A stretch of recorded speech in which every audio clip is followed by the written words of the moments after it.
جی میں اس وقت موجود ہوں ڈاکٹر رومیل رؤوف صاحب کے پاس. آئیے جانتے ہیں اسموگ کے حوالے سے یہ کیا کہتے ہیں اور یہ کتنا نقصان دہ ہے. سر السلام علیکم. اسموگ کے حوالے سے آپ کیا کہیں گے سر؟ وعلیکم السلام. پہلے تو سر میں بکھر نیوز کا بہت شکر گزار ہوں کہ آپ لوگوں نے ٹائم نکالا اور میرے پاس تشریف لے کے آئے, اس کے لیے بہت شکریہ. اور دوسرا جو آپ نے یہ نام لیا ہے اسموک کا, یہ اس ٹائم آپ کا بہت ہی زیادہ ایمرجنگ جو ہے وہ مسئلہ ہے جو آپ کے سامنے موجود ہے. ٹھیک ہے, بیسیکلی آپ نے پوچھا اسموک ہے کیا. اسموک بیسیکلی یہ ایک پولوشن کی فارم ہے جس میں پہلے جب ہم لوگ بچپن میں چھوٹے ہوتے تھے تو ہمیں فوگ کا پتہ ہوتا تھا جسے ہم دھند کہتے ہیں, لیکن یہ جو دھند ہے یہ بیسیکلی کوئی وہ نہیں ہے, وہ والی دھند نہیں ہے جو ہم لوگ بچپن میں انجوائے کرتے تھے. یہ بیسیکلی نوائز پولوشن کی طرح کی ایک پولوشن ہے جو کہ بہت ہی زیادہ مضر صحت ہے. اس کے اندر بیسیکلی ہوتا کیا ہے کہ جو کاربن ڈائی آکسائڈ کا لیول ہوتا ہے ایٹماسفیئر میں, ہمارے ماحول میں, وہ انکریز ہو جاتا ہے اور آکسیجن کا لیول کمپیریٹیولی ڈکریز ہو جاتا ہے, جس کی وجہ سے اس انوائرمنٹ کے اندر سانس لینے سے ہمیں مختلف قسم کی بیماریوں کا سامنا کرنا پڑتا ہے, جس میں ہماری پھیپھڑوں کی بیماریاں ہیں, جس میں ہماری الرجی کی بیماریاں ہیں, جس میں ہماری اسکن سے ریلیٹڈ بیماریاں ہیں. تو میرا آپ سب سے یہ کہنا ہے کہ اس جو اسموک کا جو سیزن چل رہا ہے اس میں بہت زیادہ آپ لوگ سب احتیاطی تدابیر کریں اور جتنا جس انسان سے ہو سکے اپنے آپ کو کنٹرول میں رکھیں.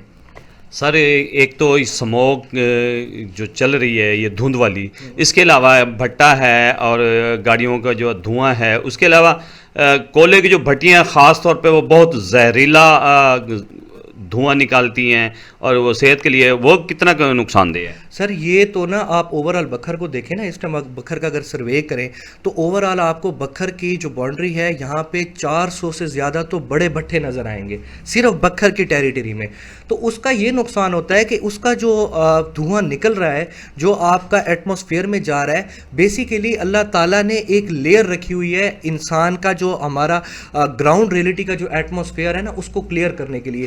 اس لیئر کا, اس حفاظتی تدابیر کا نام ہے اوزون لیئر. ٹھیک ہے, جو اللہ تعالیٰ نے ایک ایٹماسفیئر کے اوپر ایک باؤنڈری رکھی ہوئی ہے جس کی وجہ سے ہماری جو الٹرا وائلٹ ریڈیشنز ہوتی ہیں وہ ہماری یہاں پہ زمین پر اتنی آسانی سے نہیں پہنچ سکتی.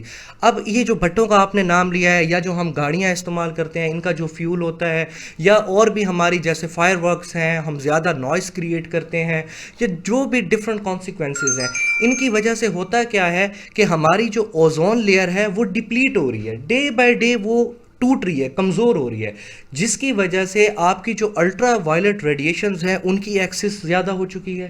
اس کی وجہ سے ہماری یہ جو اسموگ ہے یہ پیدا ہو گئی ہے. اب ان ساری چیزوں کی وجہ سے ہی یہ سارا جو اب آپ کو نظر آ رہا ہے کہ اب آپ نومبر میں نکلے ہیں تو آپ سردی انجوائے کرنے کی بجائے ڈر رہے ہیں کہ یار یہ اتنی خطرناک چیز آ گئی ہے, کہیں میرے پھیپھڑے ہی نہ خراب ہو جائیں, میرے ناک کا مسئلہ نہ ہو جائے, میرے کان نہ خراب ہو جائیں. تو یہ ساری چیزیں جو ہے نا, ان میں آپ نے جو جیسے نام لیا بھٹوں کا, ان کا بہت زیادہ رول ہے. اور یہ رول کیوں ہے؟ یہ اوزون لیئر کو ڈپلیٹ کر رہے ہیں, آپ کا جو ایٹماسفیئر ہے اس کو پولوشن کریٹ کر رہے ہیں اس میں. سر لوگوں کو, پبلک کو آپ کیا پیغام دیں گے, یہ احتیاطی تدابیر کیسے کریں اور اسے کیسے بچا جا سکے؟ سر یہ سب سے پہلے تو لوگوں سے بڑھ کے میں گورنمنٹ سے اپیل کروں گا کہ جیسے ہمارے بکھر ضلع میں اسپیشل مجسٹریٹ صاحب کام کر رہے ہیں نجائز تجاوزات کو لے کے, ویسے ہی وہ اس چیز کو بھی لے کے سیریس ہوں کہ اس چیز کو کیسے کنٹرول کیا جائے. آپ سر دیکھیں کہ جب آپ اتنے آپ کے بھٹے لگے ہوئے ہیں, جو چھوٹی چھوٹی بھٹیاں لگی ہوئی ہیں, جو ایکسٹرا وہیکلز استعمال ہو رہے ہیں, ان کا آپ استعمال جو ہے وہ کم سے کم کروائیں. اور دوسری جو چیز ہے, ہمارے اوپر کیا ڈپینڈنسی ہے, ہمارے اوپر یہ ڈپینڈنسی ہے کہ ایک بندہ جو ہے وہ نارملی اب فضول میں صبح شام نکلا ہوا ہے باہر. ایک مثال میں آپ کو دے رہا ہوں کہ آپ لوگ پبلک ٹرانسپورٹ بھی یوز کر سکتے ہیں, لیکن ہم لوگ کیا کرتے ہیں کہ اگر ہم نے ایک بندے نے بھی کہیں جانا ہے تو ہم کوشش کرتے ہیں کہ ہم اپنی وہیکل پہ جائیں, اپنی گاڑی نکالیں. اس سے بھی آپ کہیں نہ کہیں اس چیز میں حصہ دار بن رہے ہیں.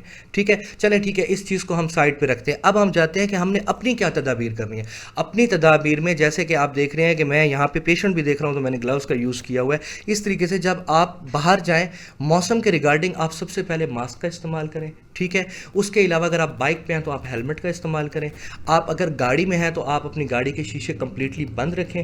ٹھیک ہے, اور کوشش یہ کریں کہ آپ اپنے فیس کو اور جتنے بھی آپ کے ڈائریکٹ ایٹماسفیئر کے ساتھ جن چیز کا کانٹیکٹ ہے, لائک آپ کی آئیز ہیں, آپ کا نوز ہے, آپ کا فیس ہے, تو اس کو آپ کور رکھیں. بیسیکلی اسموک سے بچنے کی سب سے مین تدابیر یہ ہے. دیکھیے جی، ڈاکٹر صاحب نے آپ کو بتایا کہ سب سے پہلے جو ہے نا اپنی حفاظت، اپنی ہیلتھ کی حفاظت یہ بہتر ہے۔ ہائی کورٹ کی طرف سے نوٹیفیکیشن آیا تھا جو کہ اسموک کے حوالے سے جو بھٹے ہیں زگ زوگ پہ جو بھٹے نہیں چل رہے ہیں ان کو گرایا جائے۔ اس کے ساتھ ساتھ میں محکمہ ماحولیات کے جو یہاں اسسٹنٹ ڈائریکٹر ہیں یا ڈائریکٹر ہیں ان کی نااہلی کہوں گا، یہاں بھٹے بھی ویسے ہی چل رہے ہیں، اس کے ساتھ ساتھ جو ہے نا گاڑیوں کا جو دھواں ہے وہ تو چل ہی چل رہا ہے۔ جو انتظامیہ ڈی صاحب کو بھی پتہ ہے کہ ہائی کورٹ کی طرف سے ماحولیات اور ڈی سی صاحب کو نوٹیفیکیشن آیا تھا جو دھوئیں والے کوئی بھی ہیں، جیسے کوئی یہ بھٹیاں ہیں، بھٹے ہیں یا گاڑیاں ہیں، ان پہ جو ہے نا کنٹرول کیا جائے۔ یہاں دھواں بھٹوں کا بھی ویسا چل رہا ہے، اور زہریلا دھواں جو کولے کی بھٹیاں ہیں وہ بھی ویسی چل رہی ہیں، اور گاڑیوں کا تو دھواں ویسے ہی ویسی ہے، کوئی تدابیر نہیں ہے۔ لہٰذا ڈاکٹر صاحب کی جو احتیاطی تدبیر کے بارے میں کہا اس پہ آپ عمل کریں اور اپنے آپ کو بچائیں، اپنی صحت کو، اپنی ہیلتھ کا خیال کریں۔